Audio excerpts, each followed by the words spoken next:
aha rero niho umugore abera amata, apana bose ariko aha niho umugore abera icyo kunywa nk'icyaraye ku musego. Ariko se ndeberaho agasene ke kaba kaguye aho ubu nk'iyi ni inkweto, ni ikigungiro gihagamye mu mashami y'ibiti by'imitete. Ariko se agasene ke nta handi gashobora kugwa, ashobora gufata agasene ke akagenda akagura inkweto nk'iyi ifite amahango nk'uko ureba y'urutara. Ndebera imishumi wagira ngo ni inkoba zihambira amata y'abacunda.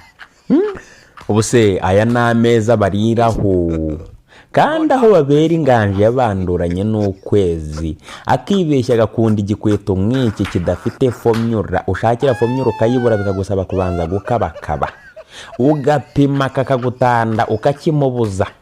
Asuga utagira ngo wakinyweraho nta mata nta sukari, ariko se ari mukushi dara.